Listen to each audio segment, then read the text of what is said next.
Well, well, well. How's our prisoner doing? I shall make more study guides. I will. Well then, show your worth.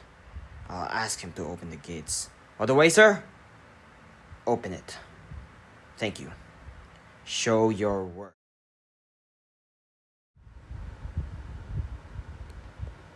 Yep, you are seeing this correctly. This is gonna be the longest guide, isn't it? Okay, welcome to the final guide for the year and the school year. Can't believe I'm saying this, but we start with the Math ETA Term 1, we end with the Math ETA Term 3. And oh dear good lord, that's a lot of topics. So, grab your calculators,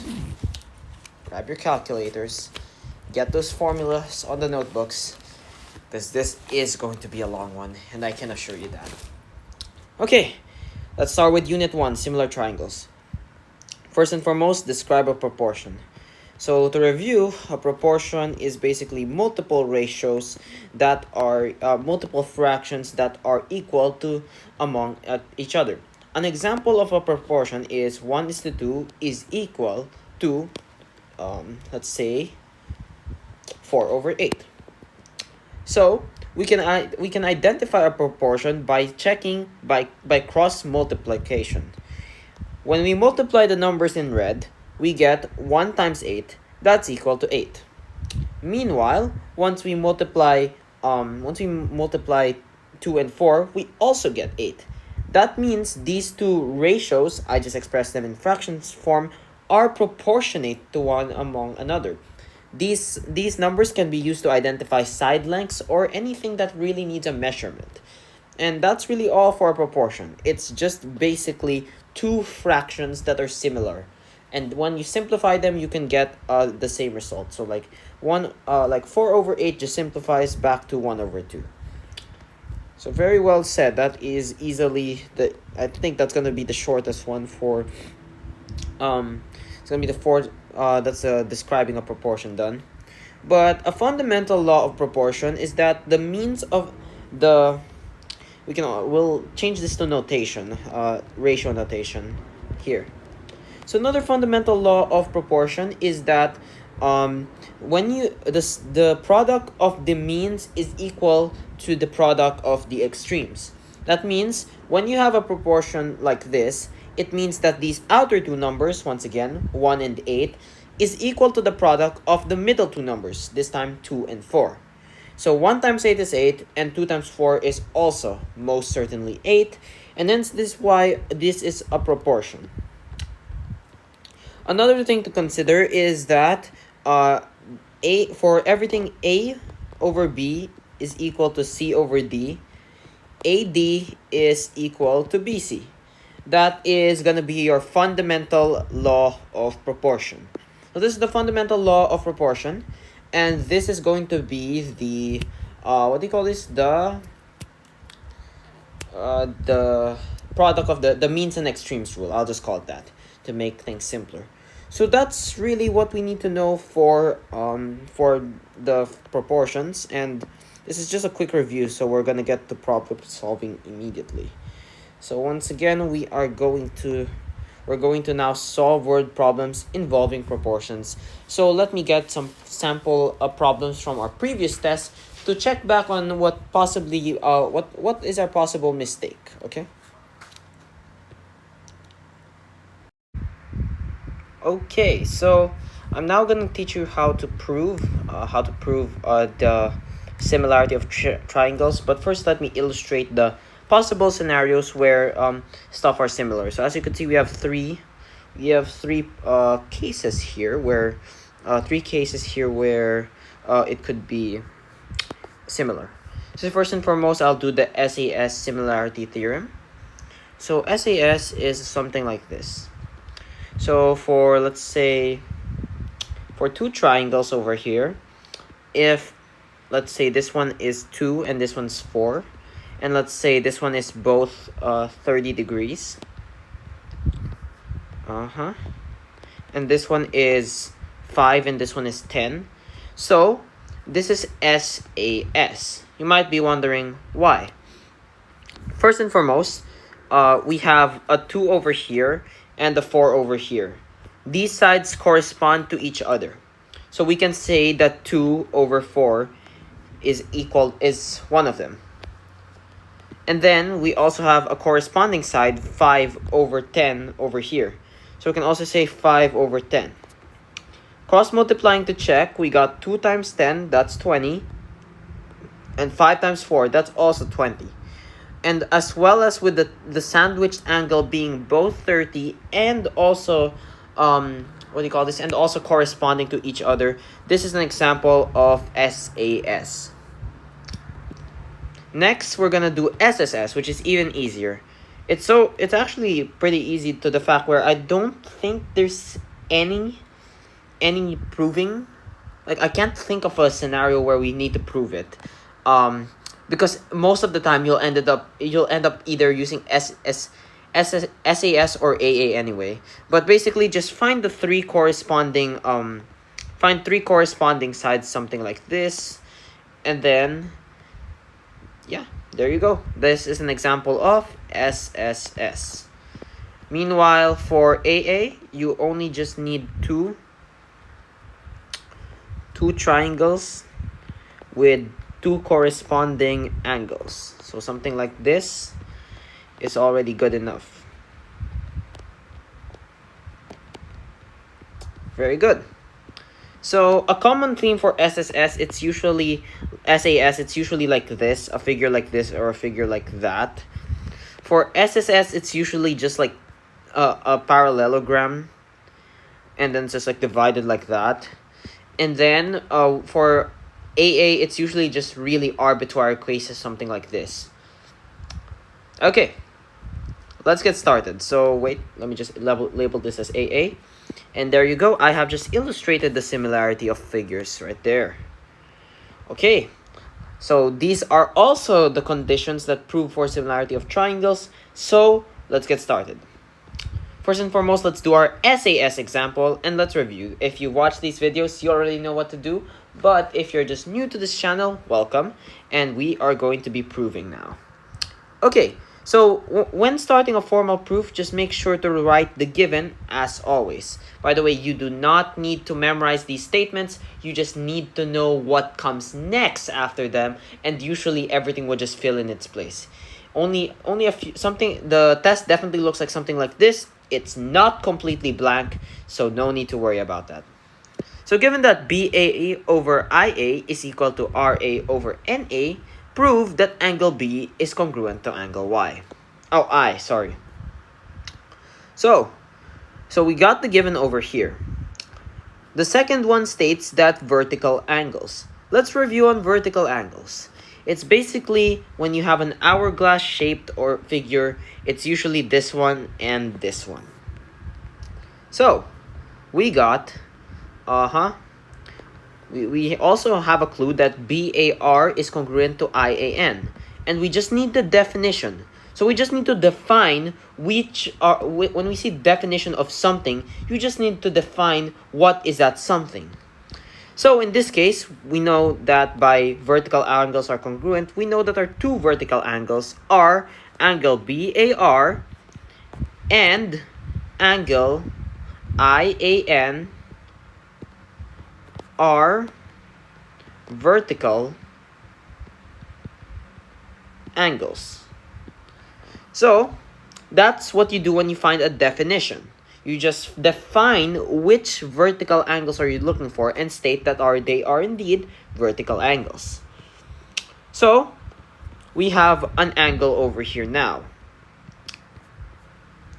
Therefore, BAR, now we already have an angle over here. But let me explain what's the given first. BA is proportionate to IA, so that's one side. And let me just highlight that. BA is proportionate to RA, and we're also given that and then RA is also proportionate to NA, thus giving two sides and two angles that are similar and corresponding, thus why we use the SAS theorem. And therefore that BAR is congruent to triangle BAR is congruent to triangle IAN. I'm so sorry. Similar. How do I do the similar? There, similar. I'm pretty sure that's similar. I'll check later. But that's a similar. Let me just fix that up real quick. Oh, what did I do?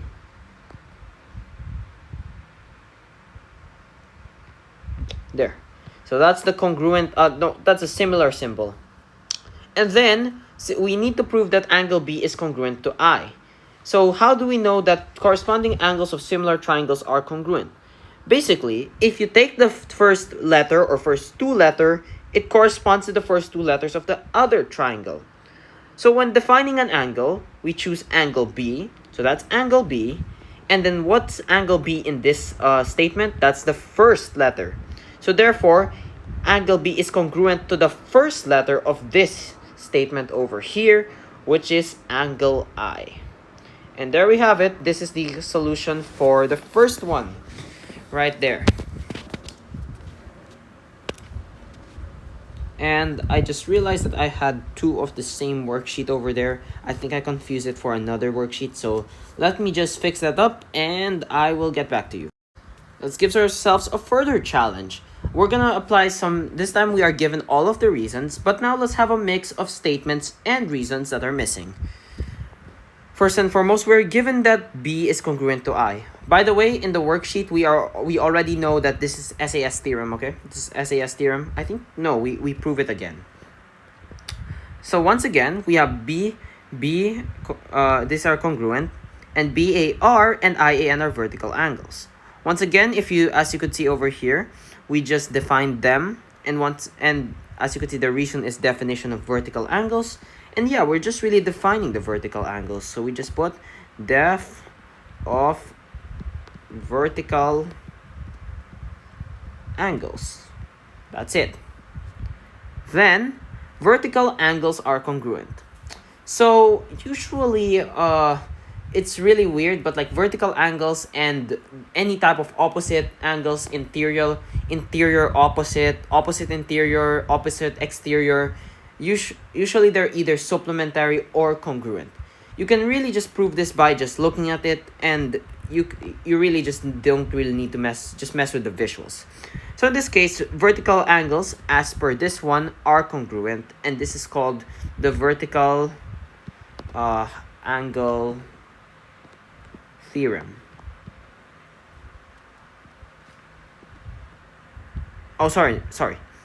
That's I mistaken that for the other side. Sorry, actually just defined the angles. I'm so sorry.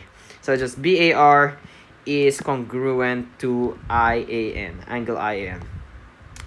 So as you can see over here, we have mirrored that over there. So therefore this, and once again, repeating myself again, this is SAS theorem.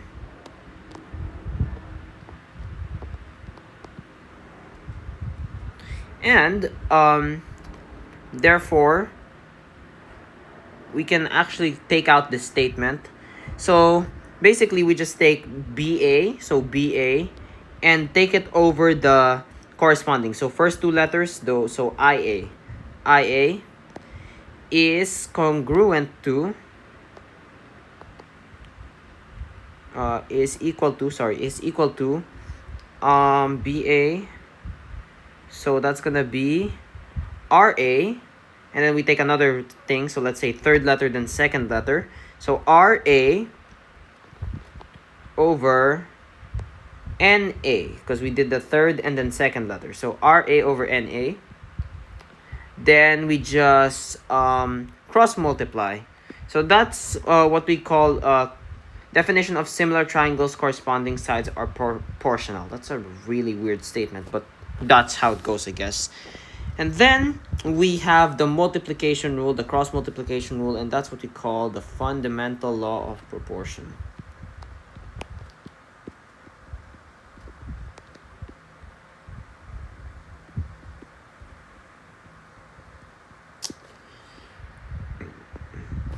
Very good.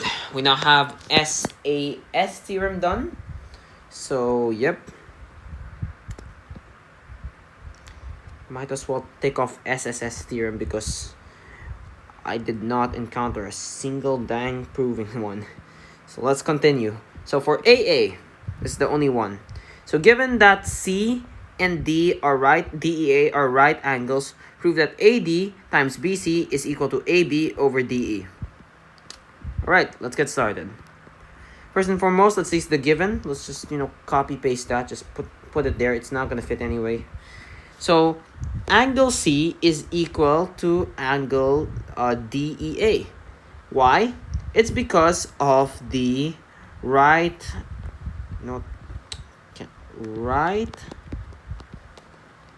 angles are congruent.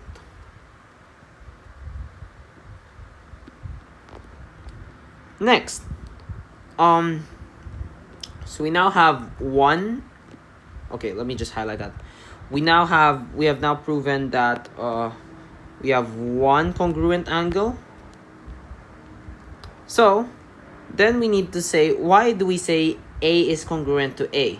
Well, we're proving two triangles here. This smaller one over here and this bigger one over here. And if you look closely at our illustration, they both have an angle A. So the bigger one is here and the smaller one is over there. That means by reflexive property, this angle A shares between two triangles and is thus congruent. So by AA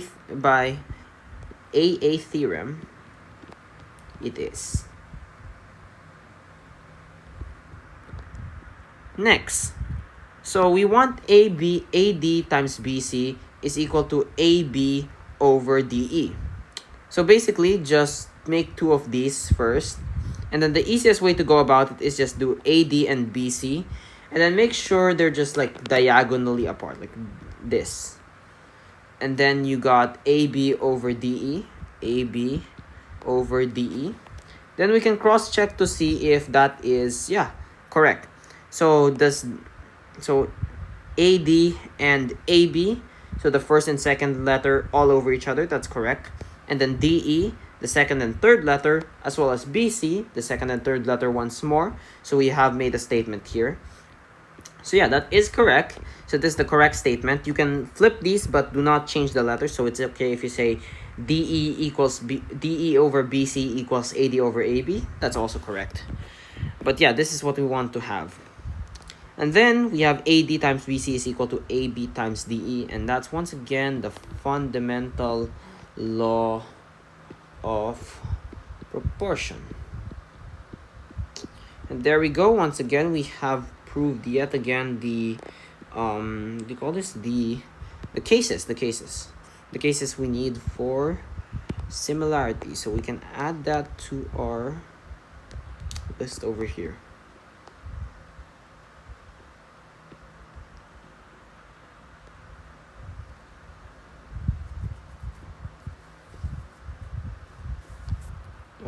I think why is this so redundant? I think we can take off this as well.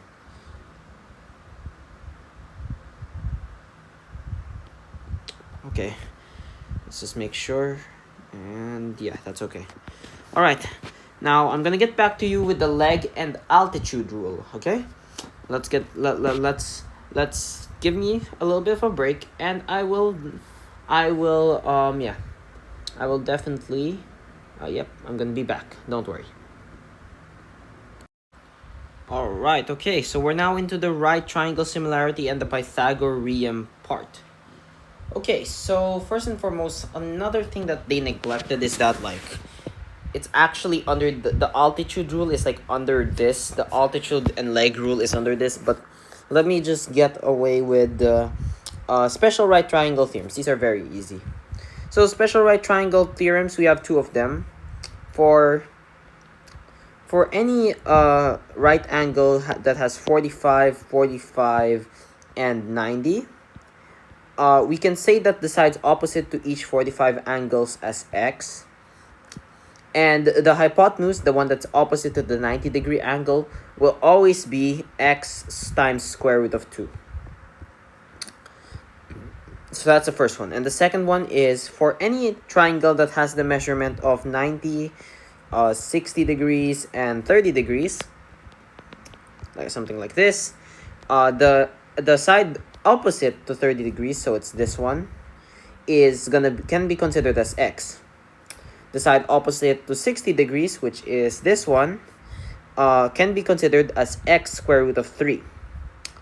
And the hypotenuse, or the one that's opposite of the 90-degree angle, can just be called 2x. So if you know these values, we can very easily determine the side lengths of each triangle without even having to use the calculator.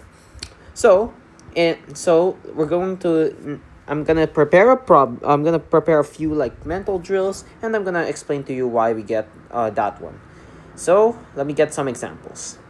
Okay, so I've got an activity, and I also added the next lesson, which is the not right triangle. This doesn't belong anywhere, but it's a part of the test. It's the altitude and leg rule. Okay, so let's start with this one first. So we got a 45-degree, 90, and 45-degree angle.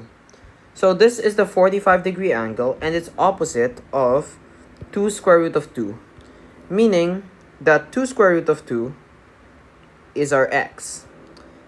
Since we know that the side opposite to 90 is x square root of 2, we can just simply do 2 square root of 2 bracket times square root of 2. And that will lead to the following outcome. So let's try that. If you're still uncertain, you can use a calculator. 2 square root of 2 times square root of 2 is simply just 4. So this a is equal to 4. Next, so the next one, we got a 60-degree and a 90-degree angle given. So the 90-degree angle is opposite of the hypotenuse, which is 16. So 16, the side opposite is 2x. So 16 is equal to 2x. Meanwhile, the one we're looking for is the side opposite to the 30-degree angle, this one. The side opposite to the 30-degree angle is just called x. Since we have 2x is equal to 16, we just divide 16 by 2 to get our answer of 8. Last but not least, we got a triangle with the missing base. And we're also given that 5 square root of 3 is the one that's opposite to the 60-degree angle. So this is x square root of 3. So simply saying that since this is square root of 3, therefore 5 is equal to the y here. So this is 5. And that's basically it. That's basically the special right angle triangle theorems. Yeah, we can check that out. Okay, I don't really know where to put this, so I'm just gonna put it here. So let's begin.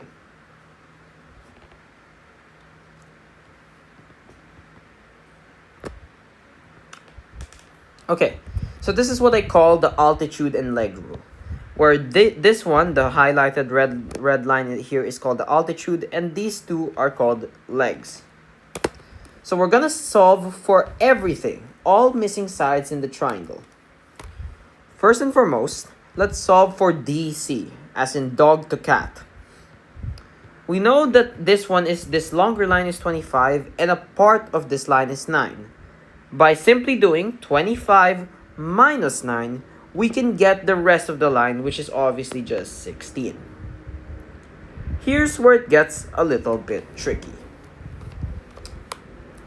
So, basically, it's quite easy to see the pattern. Let's just highlight the line what we're looking for. So let's start with this line over here. To find the red line, use the numbers boxed on the red line first. So we got 9 and 25. So what do we do now? First and foremost, square root of both ones. So that's square root of 9, that's just 3. And then square root of 25, that's just 5. as simple as that, that's 15. And that's how you get the red line. This is called the shorter leg. Next, the altitude. The altitude I'll represent using a green line. It's this one over here. To find the green line, let's highlight the numbers in green. So it's going to be 9 and 16.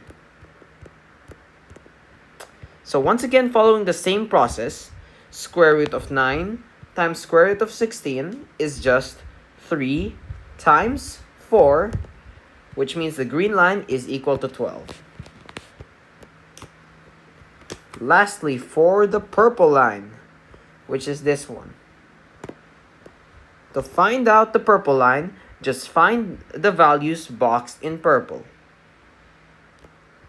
That will be 25 and 16. Once again, square root both sides. Simplify. Then multiply. And that's how we get 20.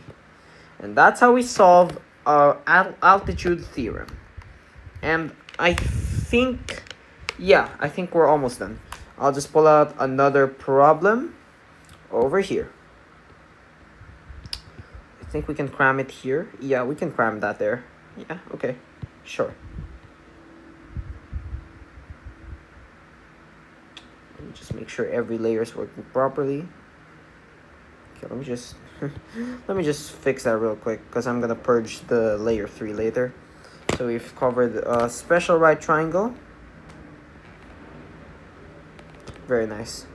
Okay. So the owners of a house want to convert a stairway leading from the ground to their porch back on into a ramp. The porch is 3 feet off the ground. Let's start with that. So this is the ground and the porch is 3 feet. Let's make it like this.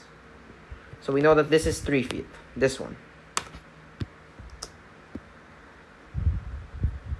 And due to building regulations, the ramp must start 12 feet away from the base of the porch.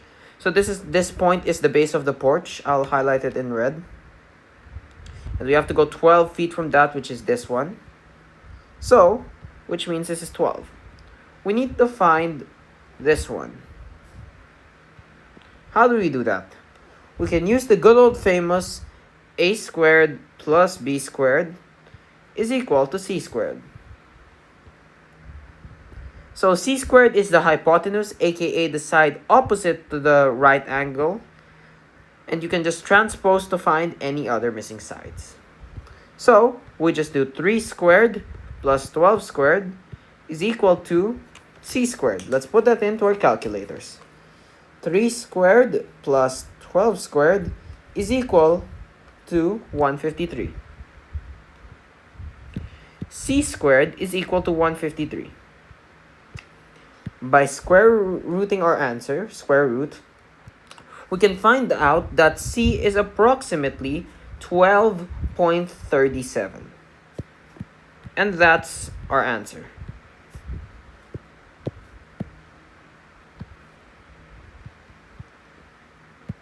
Now, to prove the Pythagorean theorem, let's say we have an angle 4, 5, and 6. Now, to prove the Pythagorean theorem, first get the two small numbers. 4, and then add the plus symbol to all of them is equal to 6. So make sure it's like this. So find the first two small numbers and then you put it there. Then you take the larger number and put it on the other side. Then we square everything and try to put each side into the calculator. 4 squared plus 5 squared, that's equal to 41. And 6 squared is just equal to 36. If these two sides match, then that is an example of a Pythagorean theorem triangle, or a right triangle. However, in this case, it's false, which means this is not a right triangle, and therefore that's the way how we prove Pythagorean theorem. And with that, I'm pretty sure we have covered everything. Yeah, I think we covered everything. So right triangle similarity, yep. Proving the Pythagorean theorem, yep. And most certainly of all, we have definitely solved a lot of problems so far involving these right triangles. Okay, very nice. Unit 1, all green. So give me just a quick break until Unit 2. I will be back at maybe 8:45. You can check my clock over there at the top left corner.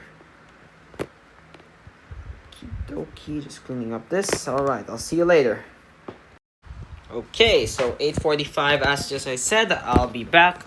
And now we're moving on to trigonometry. Let's get started with right angle trigonometry. So, we're gonna start with illustrating the first 6 trigonometric ratios. Okay, wait. Yeah, alright. So, trigonometric ratios actually depend on the angle which is identified as theta. So, for every right triangle, you can find each side by using these each side and each angle by finding these 6 ratios. So, for every angle, how do you draw the theta symbol? Okay, just say theta.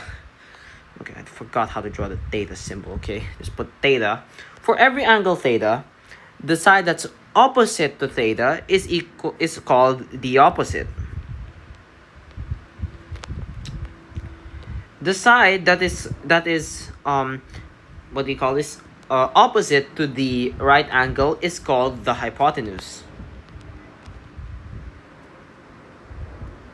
And of course, the remaining one, the one that's next to the angle theta is called the adjacent. Adjacent. Okay, so we can use these as our basis when we are solving for sine, cosine, and tangent. Sine. Alright, so I'm just gonna write down each and every one of them. Cosine, and I'll give you the illustration as well.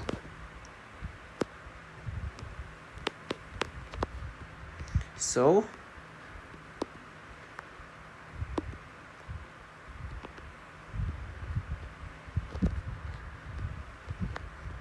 okay.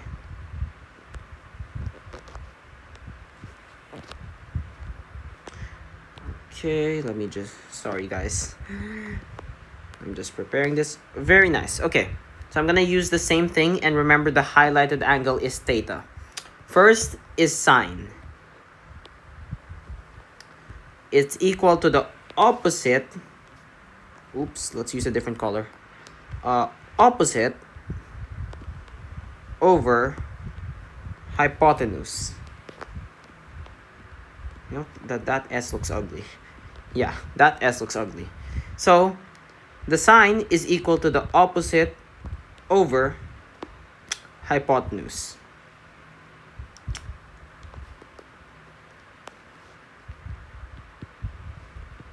Next one, cosine.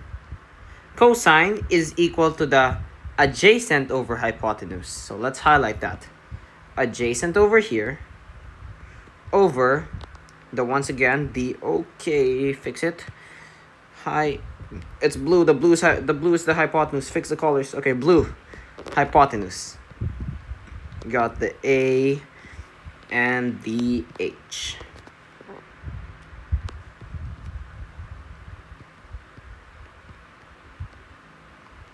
So say cos.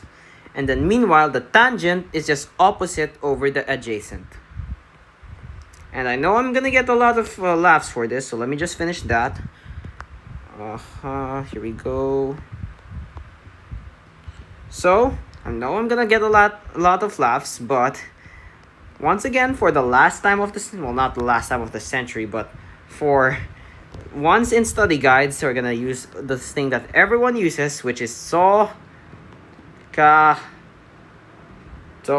Alright, enough. No more jokes. No more jokes. No more jokes. SOHCAHTOA. And that's really all you need to know. So, the reciprocal of this is called For sine, it's cosecant. That's just equal to the reverse. And then for cosine, it's secant or SEC. And for tangent, it's just cotangent or COT. So let's just flip all of that over. Then we got, okay, wait, let me just fix this. Okay, is that good? Yep. Then hypotenuse goes here. Hypotenuse goes here. And then opposite goes here. And opposite goes here. There we go. So that's the sine, cosine, and tangent. We have now illustrated the 6 trigonometric ratios.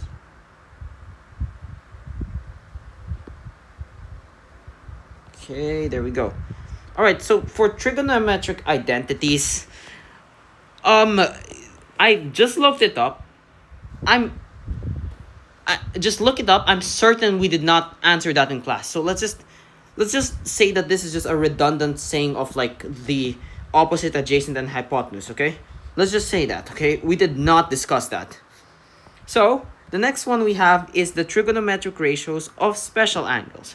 And I'm going to show you that, and I'm going to show you how it works using this one.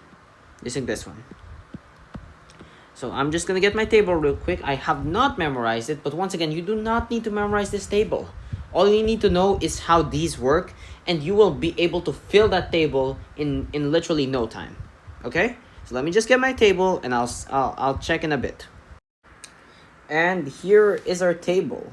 So there's a bunch of undefined values, but yeah, it's all gonna try to make sense, okay? So let's get started. Remember these triangles, we're going to be using them.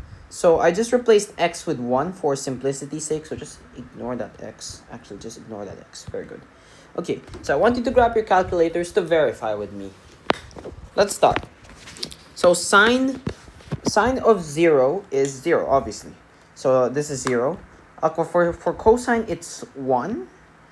Yeah, hold on. There's no visual example of that, but just remember that cosine 0 is 1. And sine is 0. I think you will get the hang of it, because as you could see, as sine increases, the cosine decreases. Kind of an inverse relationship right there. So, let's get started. First and foremost, let's prove that sine 30 is equal to 1/2. So let's find a 30-degree angle here. So 30 is our theta, and so opposite over hypotenuse. Opposite, that's 1, over hypotenuse, that's 2. So 1 over 2. So once again, let's try that again, but this time with 45. 45-degree angle over here. Opposite, 1, and hypotenuse, 2, square root of 2. So 1 square root of 2. Let's try that again with sine 60. So sine 60. So opposite over hypotenuse, square root of 3 over 2. As you can see over there, this table is starting to work out. Let's keep going. Square root of 3 over 2. Square root of 3, we have, that's cos 30. So cos 30, cosine of 30. So we do ka, adjacent over hypotenuse. And it is square root of 3 over 2. 45 degrees now. Adjacent, ka, adjacent, 1 over 1, and then hypotenuse, square root of 2.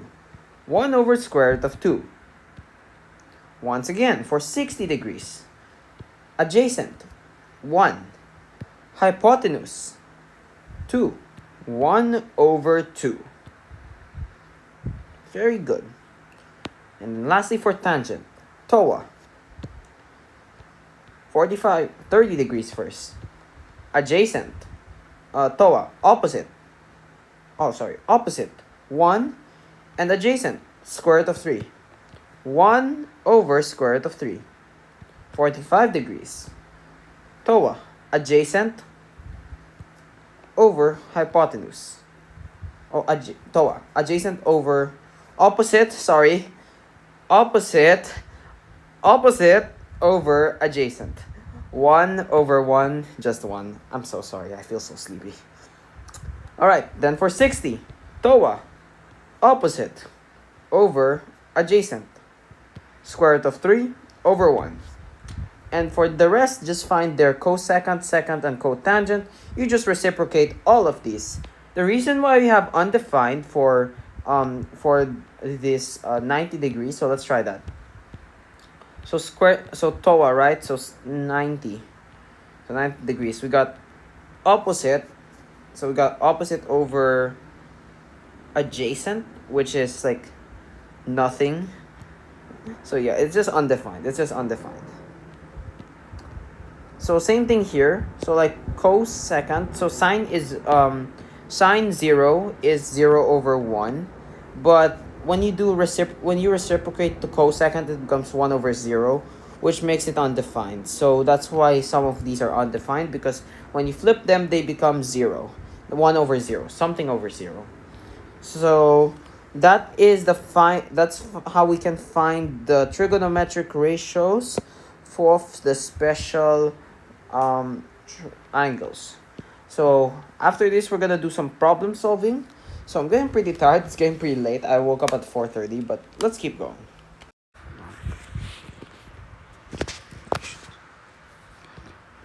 Okay, so we're now getting to the part where we'll apply these formulas. Okay, I'm just gonna put 16 over here. That's given. Okay, so we're now gonna have to find some missing parts of the triangle. Let's get started. For the first one, we need to find angle E. First and foremost, we know that the triangle is 180, and we're already given two angles.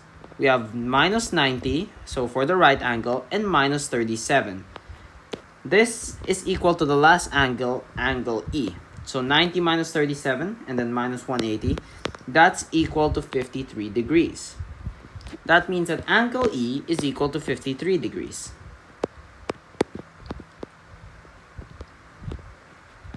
Now that we have angle 53, we need to find EF.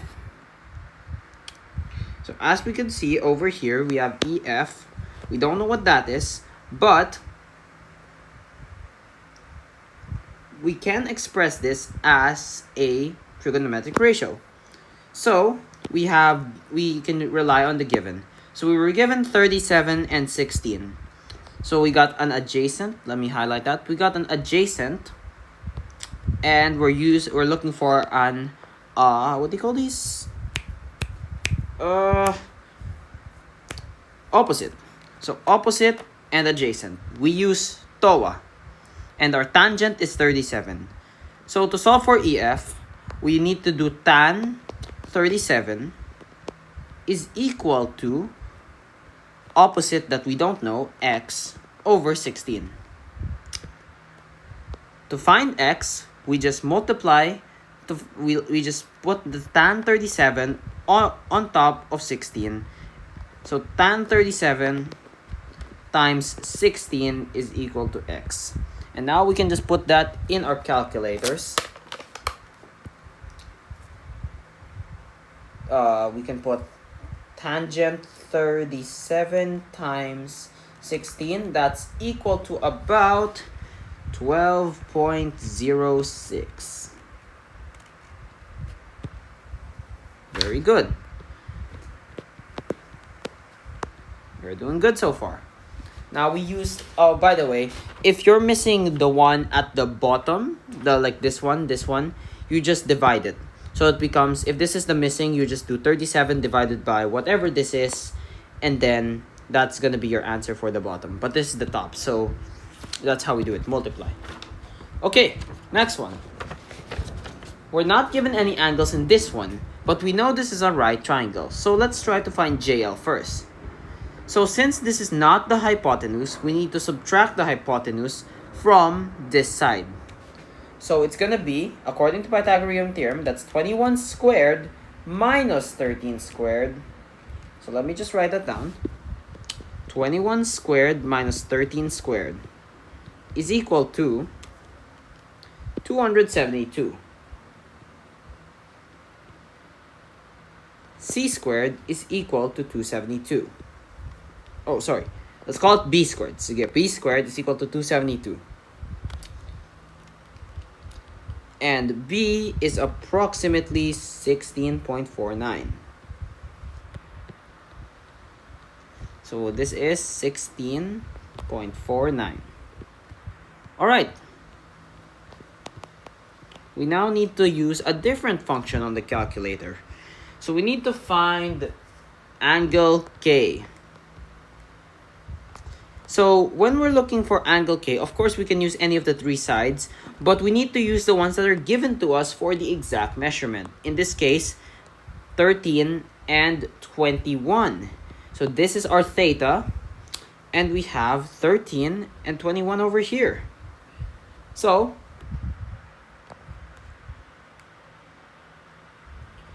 let's see. So first and foremost, we don't know what cosine is, so it's going to be cosine K, I'm pretty sure. Cosine K is equal to 13 over 21 because adjacent and hypotenuse. So I want you to do is put 13 divided by 21 or 13 over 21 into your calculator.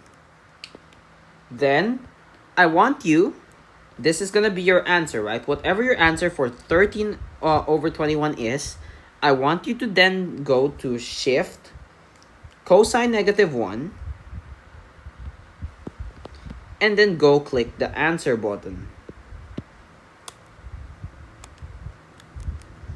That will equivalent to about 51.75 degrees. And that's how we use arc cosine. You can use this with arc sine and arc tangent as well if needed. Very nice. That's another one down. Okay, so I am so tired. Oh my gosh. Okay.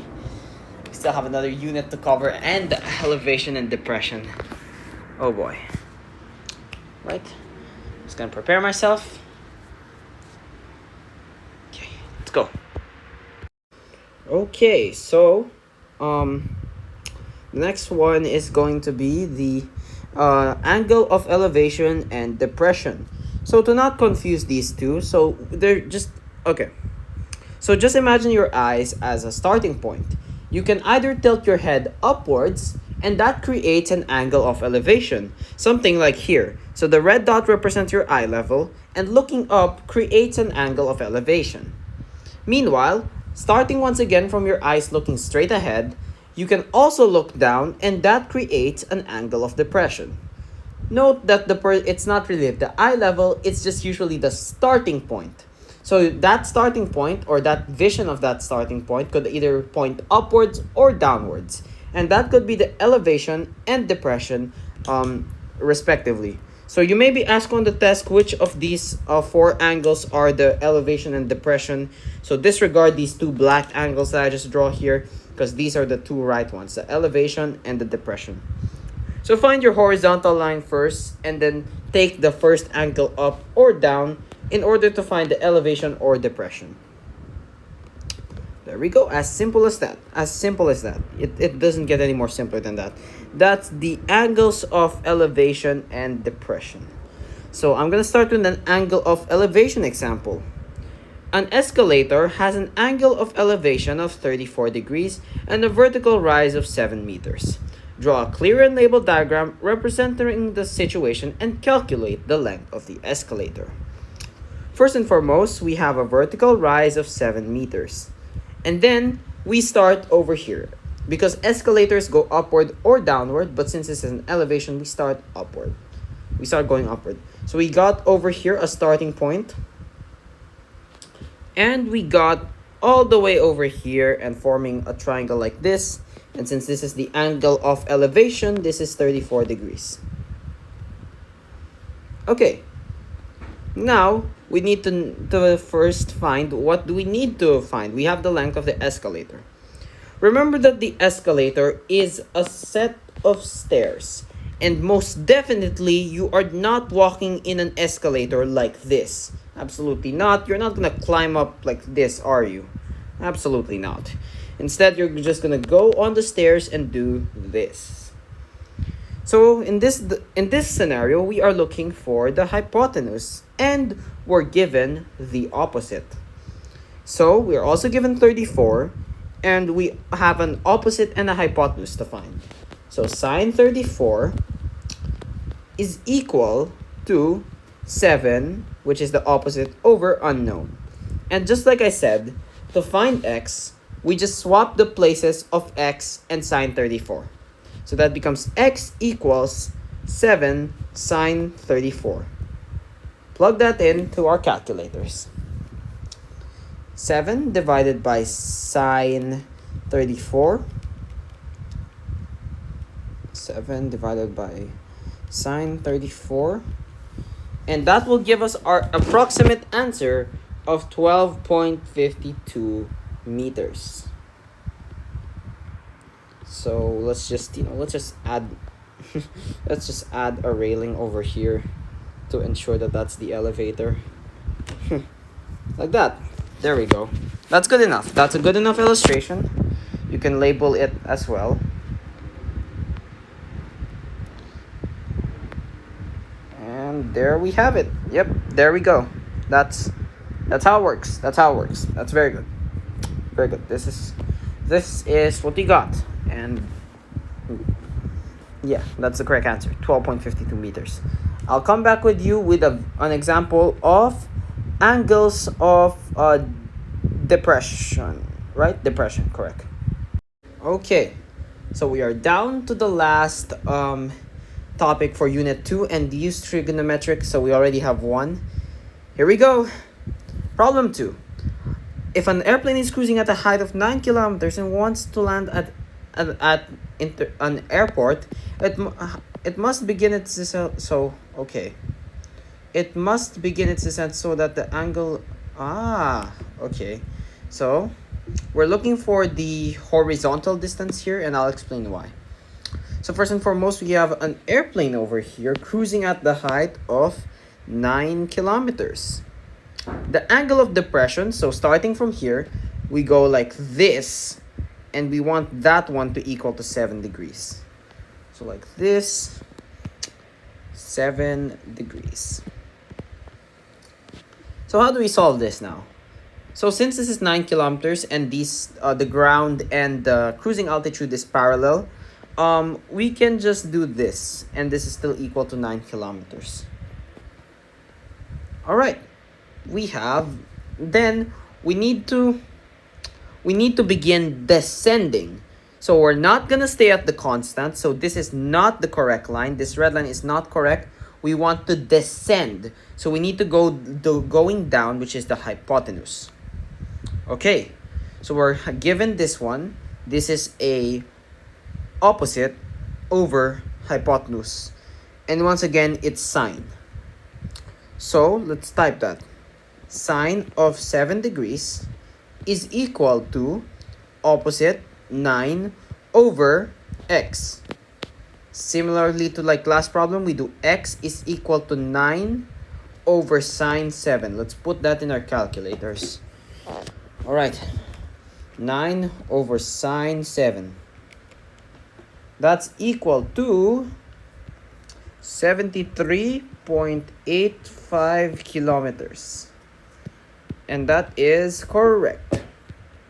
So this is 73.85 kilometers.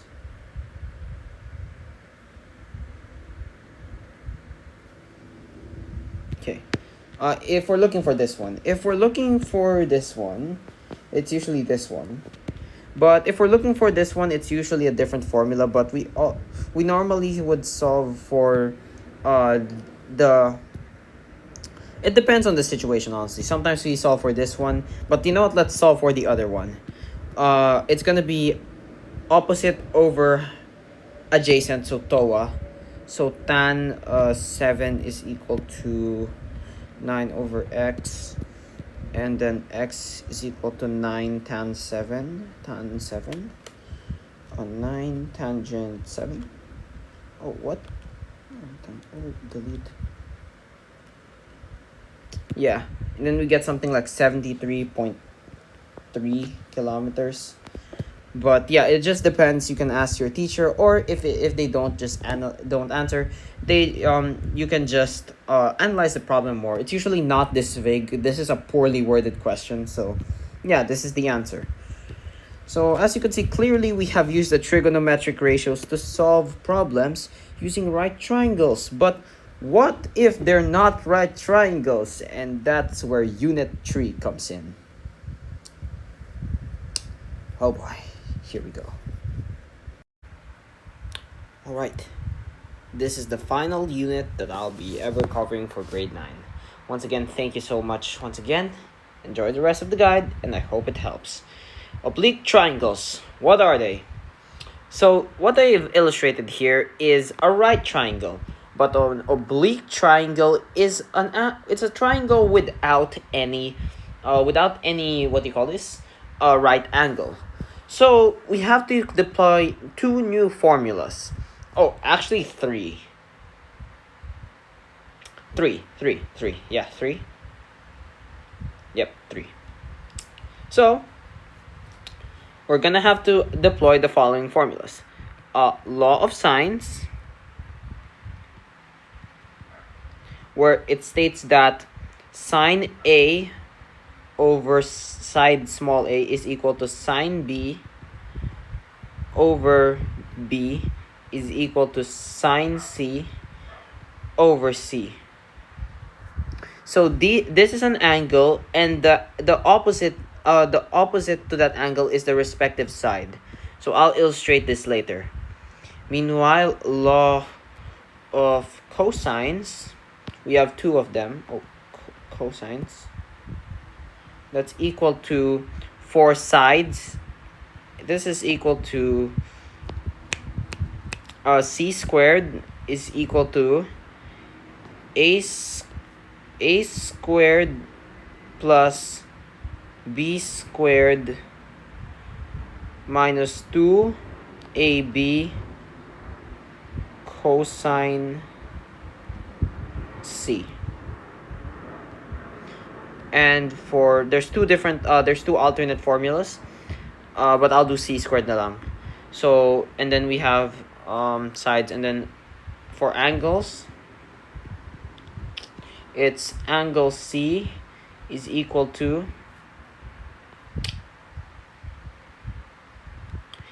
a squared plus b squared minus c squared all over 2ab. So those are our formulas right there. So these are the law of sines, and this is the law of cosines. And we also have, these are the cases that we can use it. So you got SAA or ASA, where one side and 2 angles are known. They're essentially the same. Yeah, they're essentially the same. They're essentially almost the same process. And then you got SSA, where there's two possible, up to 2 possible cases, or sometimes none at all. And then you got, that's for law of sines. And then for SAS, that's cosine. And for SSS, that's also cosine. So are we ready, guys?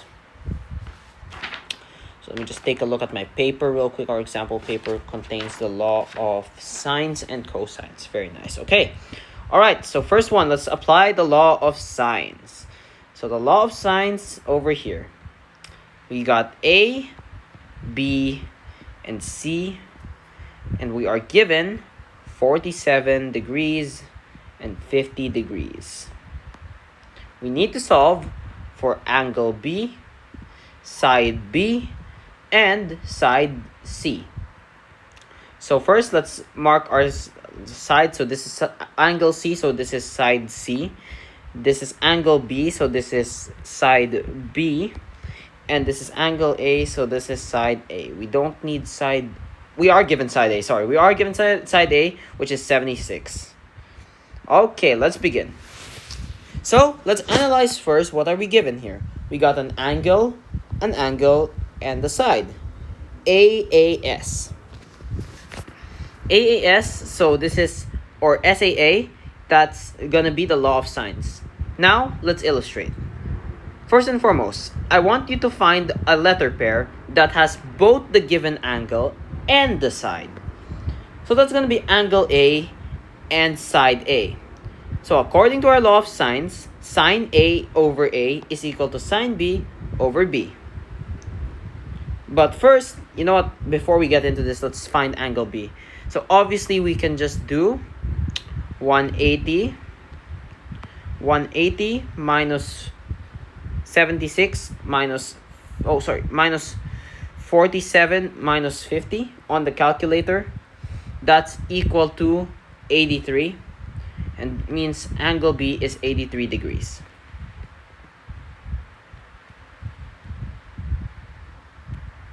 Side B time. Now, all right. Okay, that's good. So we have side B now. All right. So first and foremost, sine A. So we have the opposite over there. So that's sine 50. We're now gonna find side B, by the way. So sine 50 because sine A. So sine of angle A, 50. All over small a or side A, that's 76.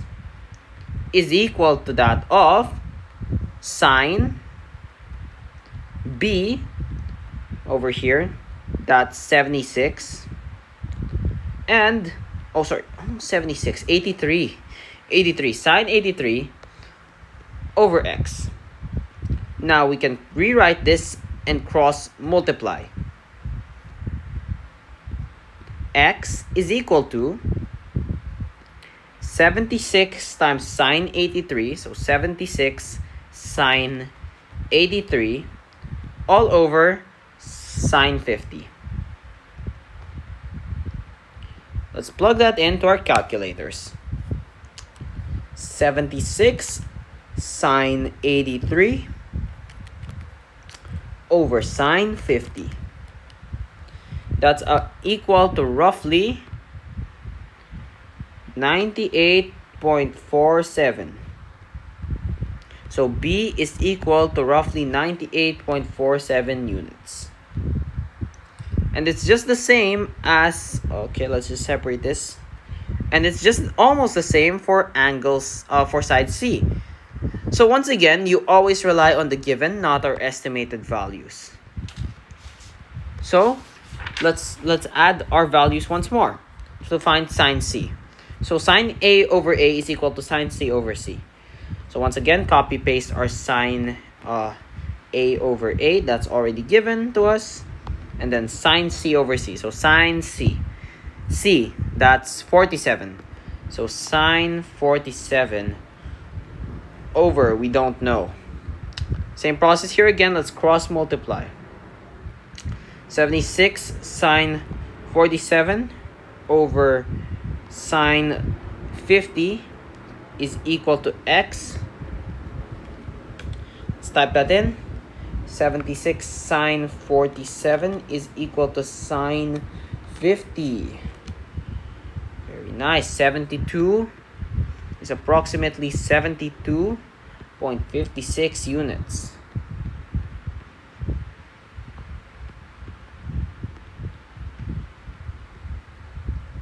Very, very good.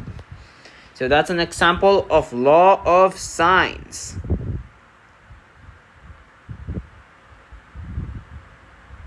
Excuse me. Isn't that just a... Wait, I was just looking at it, okay? Okay, I'm pretty sure that's cosines, right? I'm not going insane, right? Okay, whatever. Alright, let's continue. I got a little distracted there, but... Okay, law of cosines. Law of cosines first. We're gonna discuss the ambiguous case later. It's a bit more complex. Alright. So, for the next one, we have another problem. We have E, F, and G. So these letters are just for reference. You can replace them with anything as long... I'll just explain later. So first and foremost, we have all three sides this time. Wow, all three sides. Wowee. So we just need to find the three angles. Angle G, angle E, and angle F. So first, I want you to locate angle G. This one. So to solve this, for angle G, First and foremost, look at what it's sandwiched in between. So that is, oh no. Before you put this in the calculator, write this problem down first. So before you solve for an angle, put immediately cosine -1. Just write that down on your solution immediately. Then I want you to look at angle G and tell me which numbers are sandwiched in between angle G. That's right, that's 16 and 13. So we make a fraction over here. And then this is going to be our a squared plus b squared because we're looking for an angle. Oh, sorry. Cosine -1. I'm so sorry. I forgot about that. My apologies. Anyway, so cosine -1, and we have our 16 squared plus 13 squared. Then you see that side opposite of G, that's where you put your minus 20 squared. And then at the bottom, you just put 2 times the first two numbers, 16 times 13. Plug this calculation into your calculator. So we got our cosine of a parentheses, 16 squared plus 13 squared minus 20 squared all over 2 times 16 times 13. Oh, by the way, if your calculator only has a 2-line display, so right now mine has a 3-line display.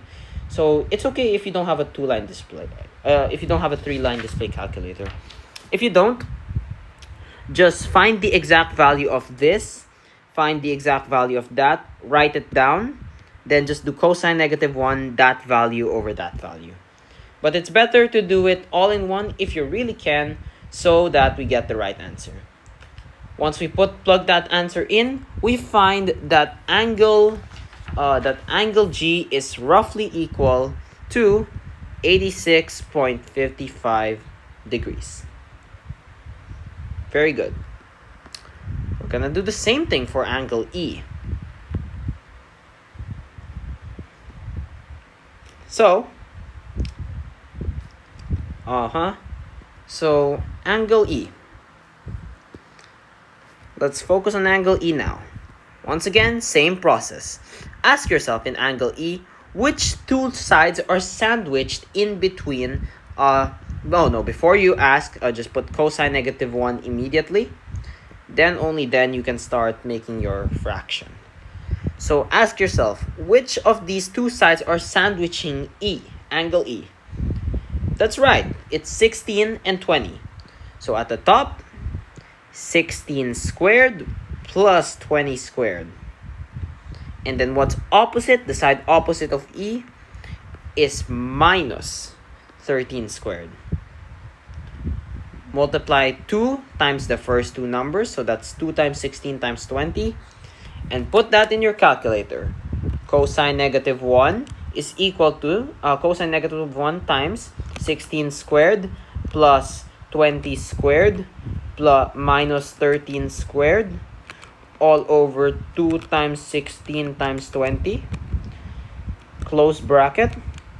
And you should get an approximated value of 40.45 degrees. And now, if you really want to make it a pain, you can solve for the third one. But, for angle F, you can just do 180 minus 86.55 minus 40.45. And that's equal to 53 degrees. Let's put our answers. 86.55, 40.45, and 53, all in degrees. And that's this law of sines and cosines applied. Oh, by the way, it's just the same method here. So just find the c squared, right? Just find the opposite angles, and then, yeah. I can provide you more examples like this, but really it's getting late for me. So if you have any questions, no worries, I will be free to answer that. This is just a reviewer. You can always look back at our previous videos as well for a more in-depth guide. So we illustrated the law of sines. Oops. Okay, so we illustrated the law of sines. We use the law of sines to solve for the measurement of an oblique triangle. We also illustrated the law of cosines. We also use the law of cosines to prove to find the missing measurements of a triangle. 2 more competencies to go. Let's do this. And now we're gonna do the ambiguous case. An ambiguous case is something like SSA, and I'll give you something like this. So in a triangle, we have that angle A. Can you see this? Angle A is equal to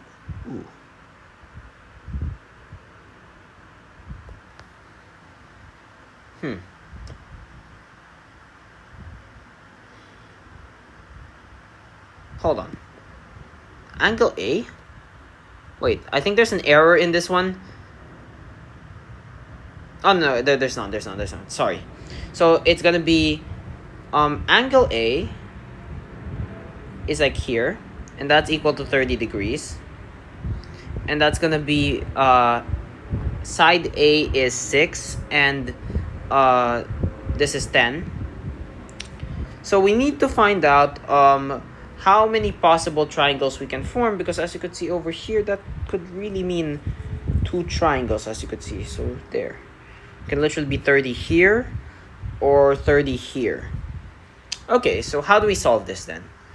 So using the law of sines, we can get that sine 30 is equal to 6, over 6 is equal to sine, we don't know, over 10.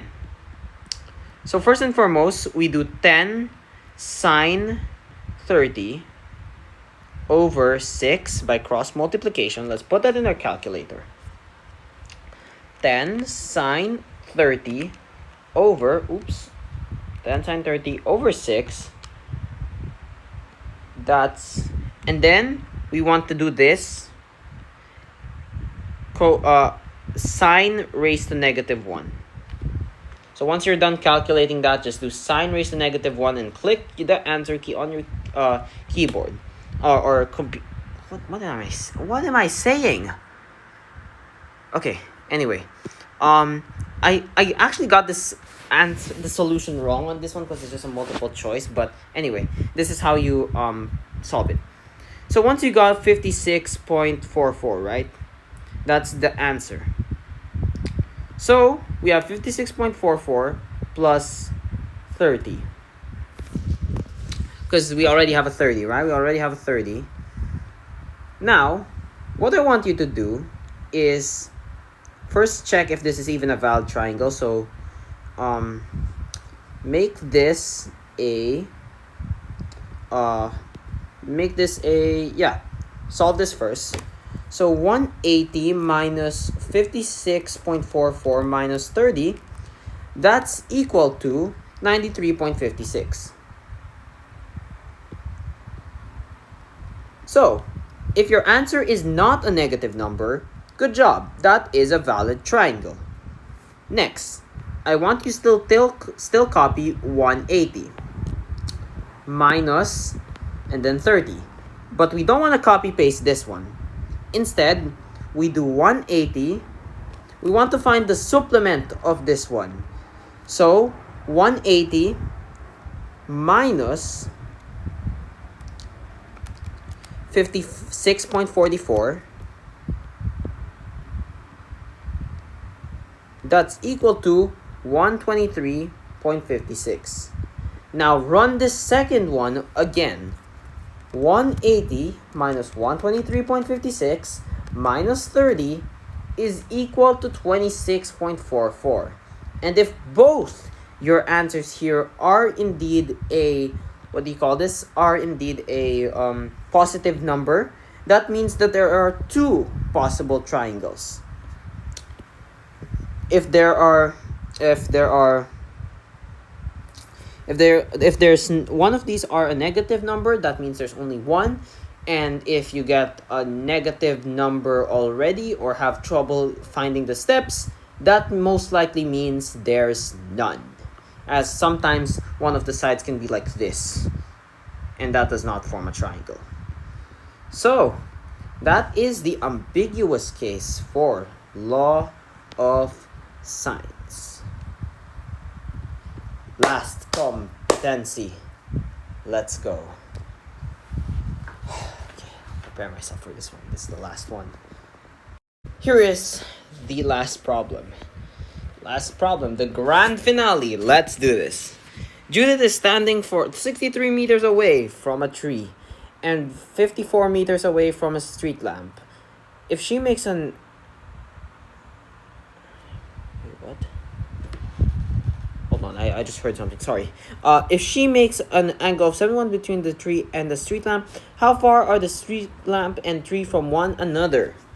Let's draw an illustration because this is actually required on the test. Let's label this as Judith, this stick man. We know that Judith is 63 meters away from a tree. And we also know that she is also 54 meters away from a street lamp. We are also given... let me just make a rough street lamp. There. Let me just make a tree. There. Okay. Okay, unprofessional, but okay. Anyway, and we also know that there's an angle of 71 degrees. Now, it's time to finally apply this. Oh, I erased it. Yeah, we're just going to apply the law of... I'm just going to rewrite it. The law of cosines to find this over here. And this is the correct illustration, by the way. So, we basically do 63 squared, or a squared, plus b squared minus 2ab cosine c. So 63 squared plus 54 squared minus 2 in parentheses 63 times 54 times cosine 71, because 71 degrees is here, is equal to c squared. C squared is equal to 4669.834277. So I'll give you time to first. So let's pause the video first. I'll compose myself real quick. Here we go. Okay. So we got 63 squared plus 54 squared minus 2. And then, yeah, just compute all of that. Then find the square root of your answer. And that is 68.34 meters. And that is the final answer. Thank you all so much for a total of, as of this video, 1,279 views and 200 watch hours. It really does mean a lot to me. I didn't expect to break 100 this entire school year, but you did blew off my expectations 12 times. So I'm forever grateful for that, and due to this, I can promise you with 99% assurance that we will be returning in grade 10. We will be there. I will be there to save you. So once again, thank you so much from the first to the last video, all 11 videos in between. If you have watched all of those 11 videos and including this one, you are incredible, and I applaud you for your efforts, you know. Once again, thank you to all my friends. Thank you for all the subscribers, the 39 subscribers we have. Thank you. And I'll most certainly see you once again. And as a team, let's do this.